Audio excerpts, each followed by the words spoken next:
ਆ ਵੇਖ ਖੱਬਲ ਹੁੰਦਾ ਹੈ ਪੈੜੀ ਵਿੱਚ, ਜਦੋਂ ਵਾਹੀ ਦੀਏ ਕੋਈ ਫਰਕ ਤੇ ਨਹੀਂ ਨਾ ਕਰੀਦਾ ਉਹਦੇ ਨਾਲ, ਸਾਰਾ ਜੜੋਂ ਪੱਟ ਪੁੱਟ ਕੇ ਪੈੜੀਓਂ ਬਾਹਰ ਸੱਟੀਦਾ ਏ। ਪਰ 10 ਦਿਨਾਂ ਮਗਰੋਂ ਫੇਰ ਕੋਈ ਨਾ ਕੋਈ ਤਿੜ ਫੁੱਟ ਆਉਂਦੀ ਏ ਤੇ ਮਹੀਨੇ ਮਗਰੋਂ ਇਸ ਤਰ੍ਹਾਂ ਜਾਪਦਾ ਏ ਜਿਵੇਂ ਪੈੜੀ ਕਦੀ ਕਿਸੇ ਵਾਹੀ ਨਹੀਂ ਹੁੰਦੀ। ਪੰਜਾਬੀ ਕਹਾਣੀ ਖੱਬਲ, ਲਿਖਾਰੀ ਕੁਲਵੰਤ ਸਿੰਘ ਵਿਰਕ, ਆਵਾਜ਼ ਅਜਮਲ ਸਿਕੰਦਰੀ। ਇਹ ਕਹਾਣੀ ਪਾਕਿਸਤਾਨ ਦੀ ਏ। ਪਾਕਿਸਤਾਨ ਬਣੇ ਨੂੰ ਅਜੇ 3-4 ਮਹੀਨੇ ਹੀ ਹੋਏ ਸਨ। ਉੱਥੇ ਹਰ ਸ਼ੈ ਉਖੜੀ ਉਖੜੀ ਲੱਗਦੀ ਸੀ। ਥਾਣਿਆਂ ਚੌਕੀਆਂ ਵਿੱਚ ਸਮਾਨ ਦੇ ਢੇਰ ਲੱਗੇ ਹੋਏ ਸਨ। ਟਰੰਕ, ਪਲੰਗ, ਪੰਘੂੜੇ, ਮੇਜ਼, ਸੋਫਾ ਸੈੱਟ, ਤਸਵੀਰਾਂ ਸਭ ਆਪੋ ਆਪਣੀਆਂ ਥਾਵਾਂ ਤੋਂ ਉਖੜ ਕੇ ਥਾਣੇ ਆ ਗਈਆਂ ਸਨ। ਭਲਾ ਪੰਘੂੜਿਆਂ ਤੇ ਤਸਵੀਰਾਂ ਦਾ ਥਾਣਿਆਂ ਵਿੱਚ ਕੀ ਕੰਮ? ਕਦੀ ਇਹਨਾਂ ਦੀ ਘਰਾਂ ਵਿੱਚ ਕੋਈ ਖਾਸ ਥਾਂ ਹੋਣੀ ਏ। ਉਸ ਵੇਲੇ ਘਰ ਵਾਲਿਆਂ ਦਾ ਖਿਆਲ ਹੋਣਾ ਏ ਕਿ ਜੇ ਇਹ ਇਸ ਥਾਂ ਤੋਂ ਬਿਨਾਂ ਕਿਸੇ ਹੋਰ ਥਾਂ 'ਤੇ ਰੱਖੇ ਜਾਣ ਤਾਂ ਬੜੇ ਕੋਝੇ ਲੱਗਣ। ਪਰ ਇਸ ਵੇਲੇ ਇਹ ਇੱਥੇ ਇੱਕ ਢੇਰ ਵਿੱਚ ਪਏ ਹੋਏ ਸਨ। ਘਰਾਂ ਦੇ ਭਾਂਡੇ, ਅਲਮਾਰੀਆਂ, ਪੜਛਤੀਆਂ ਤੇ ਚੌਂਕੀਆਂ ਵਿੱਚੋਂ ਨਿਕਲ ਕੇ ਸਰਕਾਰੀ ਦਫ਼ਤਰਾਂ ਦੇ ਸਾਹਮਣੇ ਢੇਰ ਪਏ ਹੋਏ ਸਨ। ਇਹਨਾਂ ਨੂੰ ਹੁਣ ਕਦੀ ਕਿਸੇ ਮਾਂਜਿਆ ਲਿਸ਼ਕਾਇਆ ਨਹੀਂ ਸੀ, ਗਿਣਿਆ ਨਹੀਂ ਸੀ। ਕਿਸੇ ਇਸਤਰੀ ਮੁਨਖ ਦਾ ਹੱਥ ਲੱਗਿਆਂ ਵੀ ਕਈ ਮਹੀਨੇ ਹੋ ਗਏ ਸਨ। ਪਾਕਿਸਤਾਨ ਵਿੱਚ ਹਰ ਸ਼ੈ ਉਖੜੀ ਉਖੜੀ ਸੀ। ਕਈਆਂ ਘਰਾਂ ਵਿੱਚ ਆਪਣੀਆਂ ਖੁਰਲੀਆਂ ਤੋਂ ਉਖੜੇ ਹੋਏ ਡੰਗਰ ਵੀ ਸਨ। ਤਰਠੀਆਂ ਹੋਈਆਂ ਅੱਖਾਂ ਨਾਲ ਉਹ ਦੁਆਲਿਓਂ ਵੇਖਦੇ ਤੇ ਓਪਰੀਆਂ ਥਾਵਾਂ 'ਤੇ ਡਰ ਡਰ ਕੇ ਪੈਰ ਧਰਦੇ। ਇਸ ਉਥਲ ਪੁਥਲ ਵਿੱਚ ਕੇਵਲ ਧਰਤੀ ਹੀ ਆਪਣੇ ਥਾਂ ਪੱਕੀ ਸੀ ਤੇ ਇਸ ਧਰਤੀ 'ਤੇ ਅਨੇਕਾਂ ਉਖੜੇ ਹੋਏ ਸ਼ਰਨਾਰਥੀ ਰਿੜ੍ਹਦੇ ਫਿਰਦੇ। ਵਾਘੇ ਦੇ ਵੱਡੇ ਕੈਂਪ ਤੋਂ ਇਹਨਾਂ ਨੂੰ ਅਗਾਂਹ ਠੇਲ ਦਿੱਤਾ ਜਾਂਦਾ ਤੇ ਫਿਰ ਇਹ ਮੁਹਾਜਰ ਜ਼ਿਲ੍ਹਿਓਂ ਜ਼ਿਲ੍ਹੇ ਤੇ ਪਿੰਡੋਂ ਪਿੰਡ ਪੈਦਲ ਜਾਂ ਗੱਡੀਆਂ ਵਿੱਚ ਜ਼ਮੀਨ ਦੀ ਭਾਲ ਵਿੱਚ ਭੌਣ ਲੱਗ ਪੈਂਦੇ। ਮੁਹਾਜਰ ਤੇ ਮੁਹਾਜਰ ਪੁਰਾਣੇ ਲੋਕ ਵੀ ਉਖੜ ਗਏ ਸਨ। ਬਿਰਾਦਰੀ ਵਾਲਿਆਂ ਦੀਆਂ ਬਿਰਾਦਰੀਆਂ ਟੁਰ ਗਈਆਂ ਸਨ ਤੇ ਯਾਰਾਂ ਦੇ ਯਾਰ। ਮਜ਼ਦੂਰਾਂ ਦੇ ਮਿਲ ਮਾਲਕ ਚਲੇ ਗਏ ਸਨ ਤੇ ਮਿਲ ਵਾਲਿਆਂ ਦੇ ਮਜ਼ਦੂਰ, ਤੇ ਇਹਨਾਂ ਸਾਰਿਆਂ ਦੀ ਥਾਂ ਨਵੇਂ ਲੋਕ ਆ ਗਏ ਸਨ। ਇਹ ਨਵੇਂ ਲੋਕ ਕਿਸ ਤਰ੍ਹਾਂ ਦੇ ਸਨ? ਗੰਦੇ ਜਿਹੇ, ਬੌਂਤਰੇ ਹੋਏ, ਪੁਰਾਣੇ ਲੋਕਾਂ ਵਿੱਚ ਘੁਲ ਮਿਲ ਨਹੀਂ ਸਕਦੇ ਸਨ। ਸਲਾਮ ਅਲੈਕੁਮ ਆ ਕੇ ਕੋਲ ਬੈਠ ਕੇ ਗੱਲਬਾਤ ਨਹੀਂ ਕਰਦੇ ਸਨ, ਸਗੋਂ ਬੂਹੇ ਵਿੱਚ ਖਲੋ ਕੇ ਝਾਕਦੇ ਰਹਿੰਦੇ। ਜੇ ਬੁਲਾਓ ਵੀ ਤਾਂ ਨਾ ਬੋਲਦੇ। ਇਹਨਾਂ ਲੋਕਾਂ ਨੇ ਤੇ ਪਿੰਡਾਂ ਦੀਆਂ ਜੜ੍ਹਾਂ ਹਿਲਾ ਦਿੱਤੀਆਂ ਸਨ। ਪੁਰਾਣੇ ਵਸਨੀਕਾਂ ਨੂੰ ਵੀ ਆਪਣੇ ਪਿੰਡ ਓਪਰੇ ਓਪਰੇ ਲੱਗਣ ਲੱਗ ਪਏ ਸਨ, ਕਿਉਂਕਿ ਉਹ ਉਸ ਤਰ੍ਹਾਂ ਦੇ ਪਿੰਡ ਨਹੀਂ ਰਹੇ ਸਨ ਜਿਨ੍ਹਾਂ ਵਿੱਚ ਉਹ ਜੰਮੇ ਪਲੇ ਸਨ। ਉਹਨਾਂ ਦੀਆਂ ਹਵੇਲੀਆਂ ਕੋਲੋਂ ਲੰਘਦੇ ਨਹਿਰਾਂ ਰਜਵਾਏ ਵੀ ਬਿਗਾਨੇ ਹੋ ਗਏ ਸਨ। ਉਹ ਉੱਥੋਂ ਹੁਣ ਵੁਜ਼ੂ ਨਹੀਂ ਕਰ ਸਕਦੇ ਸਨ। ਕਈ ਦਿਨ ਇਹਨਾਂ ਨਹਿਰਾਂ ਦਾ ਪਾਣੀ ਲਾਲ ਆਉਂਦਾ ਰਿਹਾ ਸੀ। ਕਈ ਸਾਬਤ ਮੁਰਦੇ ਤੇ ਕਈਆਂ ਦੀਆਂ ਲੱਤਾਂ ਬਾਹਾਂ ਰੁੜਦੀਆਂ ਆਉਂਦੀਆਂ ਰਹੀਆਂ ਸਨ। ਉਸ ਪਾਣੀ ਨਾਲ ਹੁਣ ਵੁਜ਼ੂ ਕਿਸ ਤਰ੍ਹਾਂ ਕੀਤਾ ਜਾ ਸਕਦਾ ਸੀ? ਉਹ ਤੇ ਆਪਣੇ ਅਣਜਾਣਿਆਂ ਨੂੰ ਵੀ ਇਹਨਾਂ ਵਿੱਚ ਨਹਾਉਣ ਤੋਂ ਹਟਕ ਦਿੰਦੇ। ਅਸਲ ਵਿੱਚ ਹਰ ਸ਼ੈ ਉਲਟ ਪੁਲਟ ਹੋਈ ਹੋਈ ਸੀ ਤੇ ਆਪਣੀ ਪੁਰਾਣੀ ਹਾਲਤ ਵੱਲ ਆਉਣ ਦਾ ਚਾਰਾ ਕਰ ਰਹੀ ਸੀ। ਹਰ ਸ਼ੈ ਆਪਣੀ ਆਪਣੀ ਥਾਂ ਨੂੰ ਅੜਾਉਣ ਦੀ, ਪੈਰ ਜਮਾਉਣ ਦੀ ਕੋਸ਼ਿਸ਼ ਕਰ ਰਹੀ ਸੀ। ਮੁਲਕ ਤੇ ਤਬਾਹ ਹੋ ਗਿਆ ਏ। ਇੱਕ ਗੱਭਰੂ ਜੱਟ ਨੇ ਆਪਣੇ ਆਲੇ ਦੁਆਲੇ ਦੀ ਉਜਾੜ ਵੇਖ ਕੇ ਆਪਣੇ ਬੁੱਢੇ ਪਿਓ ਨੂੰ ਕਿਹਾ, ਹੋ ਤੇ ਹੱਕੀ ਗਿਆ ਏ, ਪਰ ਆ ਵੇਖਾਂ ਦੁਨੀਆ ਕਿਧਰੇ ਥਾਂ ਥਾਈਂ ਬਹਿ ਜਾਂਦੀ ਏ ਤੇ ਸਭ ਖੈਰ ਮੇਰ ਹੋ ਜਾਏਗੀ। ਇਹ ਤੇ ਐਵੇਂ ਗੱਲਾਂ ਨੇ, ਬਹਿ ਇਹਨਾਂ ਵਿਚਾਰਿਆਂ ਕਿੱਥੇ ਜਾਣਾ ਏ? ਇਹ ਤੇ ਗਿਰਾਈ ਨਹੀਂ ਫੜ ਕੇ ਆਪਣੇ ਮੂੰਹ ਵਿੱਚ ਪਾਣ ਜੋਗੇ। ਨਹੀਂ ਓਏ ਕਮਲਿਆ, ਐਵੇਂ ਜਾਪਦਾ ਹੀ ਏ।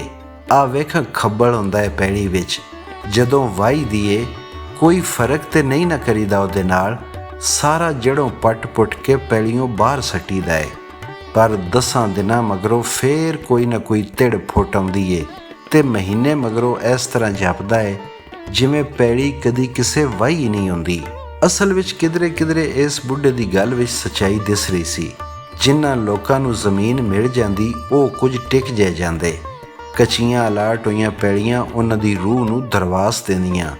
ਆਪਣੀਆਂ ਨਵੀਆਂ ਵਾੜੀਆਂ ਦੇ ਨੇੜੇ ਉਹ ਨਿੱਕੇ ਨਿੱਕੇ ਟੋਏ ਪੱਟ ਕੇ ਉਹਨਾਂ ਵਿੱਚ ਗੋਹਿਆਂ ਦੀ ਅੱਗ ਦੁਖਾਈ ਰੱਖਦੇ ਤੇ ਜਦੋਂ ਜੀ ਕਰਦਾ ਹੁੱਕੇ ਤੇ ਰੱਖ ਕੇ ਇਕੱਠੇ ਬੈਠ ਕੇ ਪੀਂਦੇ। ਸਹਿਜੇ ਸਹਿਜੇ ਉਹਨਾਂ ਦੀਆਂ ਮੱਝੀ ਦਾ ਵੀ ਤਰਾ ਲੈ ਜਾਂਦਾ। ਵਾੜਿਆਂ ਦੇ ਅੰਦਰ ਉਹ ਵਣਾਂ ਦੀਆਂ ਟਾਹਣੀਆਂ ਨਾਲ ਆਪਣੇ ਸਿੰਘਾਂ ਪਿਛਲੇ ਥਾਂ ਨੂੰ ਖੁਰਕ ਕਰਦੀਆਂ ਤੇ ਕਦੀ ਮੌਜ ਵਿੱਚ ਆਈਆਂ ਆਪਣੇ ਪਿੰਡੇ ਨੂੰ ਵਾੜੇ ਦੀਆਂ ਕੰਧਾਂ ਨਾਲ ਗੁਸਰਦੀਆਂ।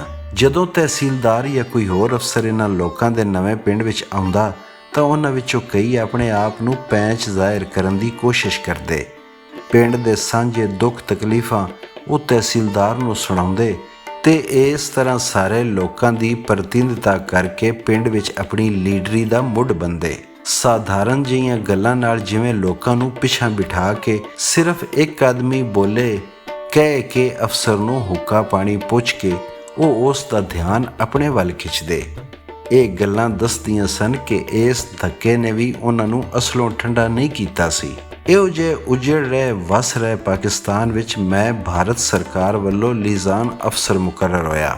ਮੇਰਾ ਕੰਮ ਧੱਕੋ ਧੱਕੀ ਉਧਾੜੀਆਂ ਇਸਤਰੀਆਂ ਦੇ ਬਦੋਬਦੀ ਮੁਸਲਮਾਨ ਬਣਾਏ ਟੱਬਰਾਂ ਨੂੰ ਛੁਡਾ ਕੇ ਵਾਪਸ ਹਿੰਦੁਸਤਾਨ ਅਪਣਾਉਣਾ ਸੀ। ਹਿੰਦੁਸਤਾਨ ਫੌਜ ਦਾ ਇੱਕ ਦਸਤਾ ਤੇ ਪਾਕਿਸਤਾਨੀ ਸਪੈਸ਼ਲ ਪੁਲਿਸ ਦੇ ਕੋਈ ਸਿਪਾਹੀ ਮੇਰੀ ਸਹਾਇਤਾ ਲਈ ਸਨ। ਹੋਰ ਗੁੰਮ ਹੋਈਆਂ ਚੀਜ਼ਾਂ ਦੇ ਭਾਲਣ ਵਾਂਗੂ ਕੁੜੀਆਂ ਭਾਲਣ ਦਾ ਕੰਮ ਔਖਾ ਵੀ ਸੀ ਤੇ ਸੌਖਾ ਵੀ। ਕਦੀ ਕਦੀ ਤੇ ਕੋਈ ਕੁੜੀ ਥੋੜੀ ਜਿਹੀ ਮਿਹਨਤ ਨਾਲ ਹੀ ਮਿਲ ਜਾਂਦੀ ਤੇ ਕਈ ਵਾਰੀ ਕੋਈ ਕੁੜੀ ਬਹੁਤ ਭਾਲਣ ਤੇ ਵੀ ਹੱਥ ਨਾ ਆਉਂਦੀ। ਪਾਕਿਸਤਾਨ ਪੁਲਿਸ ਵਾਲੇ ਭਾਵੇਂ ਉਹਨਾਂ ਨੂੰ ਮੁੜਾਉਣ ਵਿੱਚ ਉਹ ਇਸ ਨੂੰ ਬਰਾਮਦ ਕਰਨਾ ਆਖਦੇ ਸਨ, ਥੋੜੀ ਬਹੁਤ ਸਹਾਇਤਾ ਕਰ ਦਿੰਦੇ ਪਰ ਆਪ ਪਤਾ ਘੱਟ ਵਾਦੀ ਦਿੰਦੇ। ਫਿਰ ਵੀ ਜਦ ਕਦੀ ਉਹ ਦਿਲੋਂ ਹੋ ਕੇ ਨਾਲ ਟੁਰ ਪੈਂਦੇ ਤਾਂ ਕੰਮ ਅਸਲੋਂ ਹੀ ਸੌਖਾ ਹੋ ਜਾਂਦਾ। ਜਿਸ ਵੇਰ ਦੀ ਇਹ ਗੱਲ ਹੈ ਉਸ ਵੇਰ ਇਲਾਕੇ ਦਾ ਥਾਣੇਦਾਰ ਨਾ ਕੇਵਲ ਮੇਰੇ ਨਾਲ ਹੀ ਤੁਰਿਆ ਸਗੋਂ ਉਧਾੜੀ ਹੋਈ ਔਰਤ ਦਾ ਪਤਾ ਵੀ ਮੈਨੂੰ ਉਸੇ ਨਹੀਂ ਦੱਸਿਆ। ਉਸ ਇਹ ਵੀ ਦੱਸਿਆ ਕਿ ਔਰਤ ਉਸੇ ਥਾਣੇ ਦੇ ਇੱਕ ਪਿੰਡ ਦੇ ਨੰਬਰਦਾਰ ਦੀ ਨੂੰਹ ਸੀ। ਜਿਸ ਪਿੰਡ ਅਸਾਂ ਜਾਣਾ ਸੀ ਉਹ ਪਿੰਡ ਪੱਕੀ ਸੜਕ ਤੋਂ ਬੜੀ ਦੂਰ ਸੀ। ਢੇਰ ਚਿਰ ਅਸੀਂ ਕੱਚੀਆਂ ਸੜਕਾਂ ਤੇ ਪਹੀਆਂ ਉੱਤੇ ਖੱਜਲ ਹੁੰਦੇ ਰਹੇ। ਜਦ ਅਸੀਂ ਪਿੰਡ ਅਪੜੇ ਤਾਂ ਪਿੰਡ ਦੇ ਚੌਧਰੀ ਥਾਣੇਦਾਰ ਦੇ ਸਵਾਗਤ ਲਈ ਇਕੱਠੇ ਹੋ ਗਏ। ਪਾਕਿਸਤਾਨ ਵਿੱਚ ਉਸ ਵੇਲੇ ਸਰਕਾਰ ਦਾ ਬੜਾ ਰੋਹਬ ਸੀ। ਥਾਣੇਦਾਰ ਨੇ ਉਸ ਔਰਤ ਦਾ ਪਤਾ ਪੁੱਛਿਆ ਤਾਂ ਉਹਨਾਂ ਚੌਧਰੀਆਂ ਨੇ ਝੱਟ ਉਸ ਨੂੰ ਇੱਕ ਕੋਠਾ ਵਿਖਾ ਦਿੱਤਾ। ਇਹ ਛੋਟਾ ਜਿਹਾ ਕੋਠਾ ਇੱਕ ਵੱਡੇ ਸਾਰੇ ਵਲਗਣ ਦੇ ਸਿਰੇ ਉੱਤੇ ਛੱਤਿਆ ਹੋਇਆ ਸੀ। ਥਾਣੇਦਾਰ ਤੇ ਹੋਰ ਲੋਕ ਬਾਹਰ ਹੀ ਰਹੇ ਤੇ ਮੈਂ ਇਕੱਲਾ ਅੰਦਰ ਚਲਾ ਗਿਆ। ਇਹ ਕੋਈ 3 ਕੁ ਮੰਜੀਆਂ ਦਾ ਕੋਠਾ ਸੀ। ਇੱਕ ਪਾਸੇ ਲੱਕੜ ਦੀ ਇੱਕ ਪੜਛੱਤੀ ਤੇ ਥੋੜੇ ਜਿਹੇ ਗਿਲਾਸ ਕੌਲੀਆਂ ਥਾਲੀਆਂ ਪਈਆਂ ਹੋਈਆਂ ਸਨ। ਕਮਰੇ ਦੀ ਇੱਕ ਗੁੱਠੇ ਕੁਝ ਬਿਸਤਰੇ ਤੇ ਥੋੜਾ ਬਹੁਤ ਹੋਰ ਸਮਾਨ ਵੀ ਸੀ। ਉਹ ਤੀਵੀਂ ਮੰਜੀ ਤੇ ਪਈ ਹੋਈ ਸੀ। ਕਈਆਂ ਦਿਨਾਂ ਤੋਂ ਉਸ ਨੂੰ ਬੁਖਾਰ ਹੋ ਰਿਹਾ ਸੀ। ਉਸ ਦੇ ਇੱਕ ਹੱਥ ਤੇ ਪੱਟੀਆਂ ਵੱਜੀਆਂ ਹੋਈਆਂ ਸਨ, ਸ਼ਾਇਦ ਕੋਈ ਉੱਠਿਆ ਹੋਇਆ ਸੀ। ਉਸ ਵੇਲੇ ਉਹ ਡਾਢੀ ਨਡਾਲ ਜਾਪਦੀ ਸੀ ਤੇ ਅਸਲੋਂ ਹੌਲੀ ਬੋਲਦੀ ਸੀ। ਮੈਂ ਉਸ ਦੇ ਕੋਲ ਮੰਜੀ ਤੇ ਬੈਠ ਗਿਆ। ਕੀ ਗੱਲ ਏ? ਮੈਂ ਉਸ ਦਾ ਹਾਲ ਚਾਲ ਪੁੱਛਣ ਲਈ ਸਿੱਧਾ ਜਿਹਾ ਸਵਾਲ ਕੀਤਾ। ਤਾਪ ਚੜ੍ਹਦਾ ਹੈ 4-5ਵੇਂ ਦਿਨ ਦਾ। ਇੱਥੇ ਤੇਰੇ ਕੋਲ ਕੋਈ ਜ਼ਨਾਨੀ ਨਹੀਂ? ਨਹੀਂ, ਨੇੜੇ ਤੇ ਕੋਈ ਨਹੀਂ। ਪਹਿਲੇ ਜੋ ਖੋਹੀਆਂ ਹੋਈਆਂ ਕੁੜੀਆਂ ਤੀਵੀਆਂ ਮੈਂ ਵੇਖੀਆਂ ਸਨ ਉਹਨਾਂ ਨਾਲੋਂ ਉਸ ਦਾ ਚੁਗਿਰਦਾ ਬਿਲਕੁਲ ਵੱਖਰਾ ਸੀ। ਉਹਨਾਂ ਦੇ ਦੁਆਲੇ ਬੰਦੇ ਜ਼ਨਾਨੀਆਂ ਹੁੰਦੇ ਸਨ। ਉਹ ਕਿਸੇ ਦੀ ਨਜ਼ਰ ਹੇਠ ਕਿਸੇ ਦੀ ਰਾਖੀ ਹੇਠ ਰਹਿੰਦੀਆਂ ਸਨ ਤੇ ਇਸ ਤਰ੍ਹਾਂ ਹੀ ਮੈਨੂੰ ਵਿਖਾਈਆਂ ਜਾਂਦੀਆਂ। ਮੈਨੂੰ ਇਸ ਤਰ੍ਹਾਂ ਪ੍ਰਤੀਤ ਹੋਇਆ ਜਿਵੇਂ ਇਸ ਕੋਠੇ ਵਿੱਚ ਉਹ ਇਕੱਲੀ ਹੀ ਰਹਿੰਦੀ ਸੀ, ਜਿਵੇਂ ਲੋਕਾਂ ਨੇ ਉਸ ਨੂੰ ਆਪਣੇ ਹਾਲ ਤੇ ਹੀ ਛੱਡ ਦਿੱਤਾ ਹੋਇਆ ਸੀ। ਸਗੋਂ ਇਸ ਤੋਂ ਵੀ ਵੱਧ ਜਿਵੇਂ ਲੋਕਾਂ ਨੇ ਉਸ ਦੀ ਸਹਾਇਤਾ ਕੀਤੀ ਸੀ। ਉਸ ਦੇ ਪਿੰਡ ਤੇ ਘਰ ਵਾਲੇ ਕਿਸ ਤਰ੍ਹਾਂ ਖਤਮ ਹੋਏ ਇਹ ਮੈਂ ਪਹਿਲਾਂ ਹੀ ਸੁਣ ਬੈਠਾ ਸਾਂ। ਫਿਰ ਦੂਸਰੀ ਵੇਰ ਉਸ ਦੇ ਮੂੰਹੋਂ ਸੁਣਨ ਦਾ ਕੋਈ ਫਾਇਦਾ ਨਹੀਂ ਸੀ। ਮੈਨੂੰ ਵਧੇਰੇ ਦਿਲਚਸਪੀ ਉਸ ਦੀ ਮੌਜੂਦਾ ਹਾਲਤ ਵਿੱਚ ਸੀ। ਇੱਥੇ ਰਹਿੰਦਿਆਂ ਤੈਨੂੰ ਕਿੰਨਾ ਚਿਰ ਹੋ ਗਿਆ ਏ? ਜਿਸ ਦਿਨ ਦਾ ਪਿੰਡ ਉਜੜਿਆ ਏ ਉਸ ਦਿਨ ਤੋਂ ਇੱਥੇ ਹੀ ਆ। ਇਹ ਭਾਂਡੇ ਤੇ ਕੱਪੜੇ ਤੈਨੂੰ ਕਿਸ ਦਿੱਤੇ ਨੇ? ਤੁਸੀਂ ਤਾਂ ਅਸਲੋਂ ਕਮਲੇ ਹੋ। ਮੈਂ ਸਮਝ ਗਿਆ ਉਹ ਇਕੱਲੀ ਨਹੀਂ ਰਹਿੰਦੀ ਸੀ ਤੇ ਨਾ ਹੀ ਇੱਥੇ ਪਿਆ ਸਮਾਨ ਉਸ ਦਾ ਆਪਣਾ ਸੀ। ਇਸ ਕੋਠੇ ਸਮਾਨ ਤੇ ਉਸ ਦੇ ਜਿਸਮ ਦਾ ਮਾਲਕ ਕੇਵਲ ਅੱਖੀ ਨਹੀਂ ਦਿਸ ਰਿਹਾ ਸੀ। ਇਹ ਗੱਲ ਇੱਥੇ ਲਿਖਣ ਲੱਗਿਆ ਤੇ ਮੈਂ ਸਹਿਜੇ ਹੀ ਲਿਖ ਗਿਆ, ਪਰ ਉਸ ਵੇਲੇ ਇਸ ਗਿਆਨ ਨੇ ਮੇਰੇ ਮਨ ਨੂੰ ਡਾਢਾ ਧੱਕਾ ਮਾਰਿਆ। ਪੁਲਿਸ ਤੇ ਲੋਕਾਂ ਦੀ ਸਹਾਇਤਾ ਕਰਕੇ ਜੋ ਚੰਗੇ ਖਿਆਲ ਮੇਰੇ ਮਨ ਵਿੱਚ ਦੁਨੀਆ ਤੇ ਦੁਨੀਆ ਦੇ ਲੋਕਾਂ ਬਾਰੇ ਸਾਰਾ ਦਿਨ ਆਉਂਦੇ ਰਹੇ ਸਨ ਉਹ ਸਾਰੇ ਮੈਥੋਂ ਪੱਲਾ ਛੁਡਾ ਗਏ। ਮੇਰਾ ਮੱਥਾ ਕੌੜੀਆਂ ਅਸਲੀਅਤਾਂ ਨਾਲ ਲੱਗਾ ਹੋਇਆ ਸੀ। ਉਸ ਕੱਚੇ ਕੋਠੇ ਵਿੱਚ ਖੋਈ ਹੋਈ ਕਿਸੇ ਦੀ ਵਹੁਟੀ ਮੇਰੇ ਸਾਹਮਣੇ ਮੰਜੀ ਤੇ ਨਡਾਲ ਪਈ ਸੀ। ਮੇਰੀ ਨਜ਼ਰ ਵਿੱਚ ਇਨਸਾਨ ਉੱਤੇ ਇਨਸਾਨ ਦੇ ਜ਼ੁਲਮ ਦੀ ਉਹ ਸਭ ਤੋਂ ਘਿਨਾਉਣੀ ਤਸਵੀਰ ਸੀ।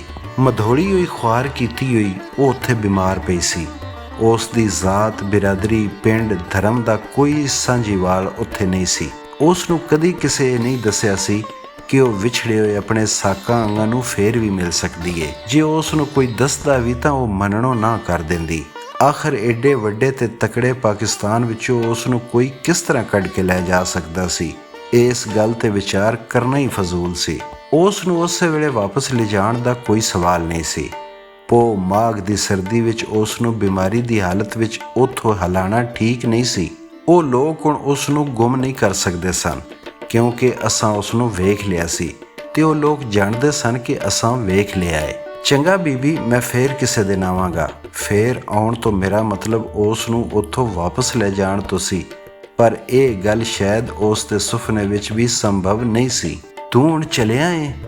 ਜ਼ਰਾ ਬਹਿ ਜਾ, ਮੇਰੀ ਇੱਕ ਗੱਲ ਸੁਣ ਜਾ। ਮੈਂ ਫੇਰ ਕੋਲ ਪਈ ਮੰਜੀ ਤੇ ਬੈਠ ਗਿਆ।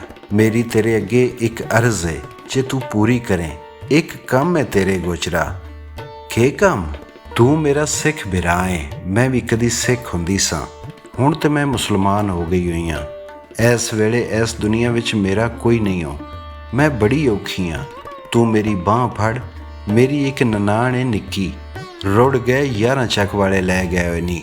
ਉਸ ਦਿਨ ਹਮਲੇ ਵਿੱਚ ਸਭ ਤੋਂ ਵੱਡੀ ਧਾੜ ਉਹਨਾਂ ਦੀ ਹੀ ਸੀ ਤੇ ਉਹ ਹੀ ਉਸ ਨੂੰ ਲੈ ਕੇ ਗਏ ਨਹੀਂ। ਤੇਰੀ ਇਸ ਵੇਲੇ ਮੈਨੂੰ ਬੜੀ ਚੌਧਰ ਜਾਪਦੀ ਏ। ਤੂੰ ਉਹਨੂੰ ਇੱਥੇ ਮੇਰੇ ਕੋਲ ਲਿਆ ਦੇ। ਸਾਰੇ ਤੇਰਾ ਲਿਹਾਜ਼ ਕਰਦੇ ਨੇ, ਪੁਲਿਸ ਵਾਲੇ ਵੀ ਤੇਰੀ ਮੰਨਦੇ ਨੇ। ਮੇਰੇ ਵੱਲੋਂ ਵੀ ਉਹਨਾਂ ਨੂੰ ਤਰਲਾ ਕਰੀ। ਮੈਂ ਉਹਦੀ ਵੱਡੀ ਭਰਜਾਈ ਹਾਂ, ਮੈਂ ਉਹਨੂੰ ਹੱਥੀਂ ਪਾਲਿਆ ਏ, ਮਾਂ ਬਰਾਬਰ ਹਾਂ। ਉਹ ਮੇਰੇ ਕੋਲ ਆਵੇਗੀ, ਮੈਂ ਆਪਣੀ ਹੱਥੀਂ ਉਹਨੂੰ ਕਿਸੇ ਦੇ ਲੜ ਲਾਵਾਂਗੀ। ਮੇਰੀ ਸਾਂਝ ਵਧੇਗੀ, ਮੇਰੀਆਂ ਬਾਹੀਂ ਬਣਨਗੀਆਂ, ਮੈਂ ਕਿਸੇ ਨੂੰ ਆਪਣਾ ਆਖਣ ਵਾਲੀ ਬਣਾਂਗੀ। ਉਸ ਬੁੱਢੇ ਜੱਟ ਦੀ ਗੱਲ ਮੇਰੇ ਦਿਮਾਗ ਵਿੱਚ ਚੱਕਰ ਲਾਉਣ ਲੱਗ ਪਈ। ਆ ਵੇਖਾਂ, ਖੱਬਲ ਹੁੰਦਾ ਹੈ ਪੈੜੀ ਵਿੱਚ, ਜਦੋਂ ਵਾਹੀ ਦੀ ਏ ਕੋਈ ਕਸਰ ਤੇ ਨਹੀਂ ਛੱਡੀ ਦੀ ਉਹਦੇ ਨਾਲ। ਸਾਰਾ ਜੜੋਂ ਪੱਟ ਕੇ ਪੈੜੀਓਂ ਬਾਹਰ ਸੱਟ ਦੇਈਦਾ ਹੈ, ਪਰ 10 ਦਿਨਾਂ ਮਗਰੋਂ ਫੇਰ ਕੋਈ ਨਾ ਕੋਈ ਤਿੜ ਫੁੱਟ ਆਉਂਦੀ ਏ।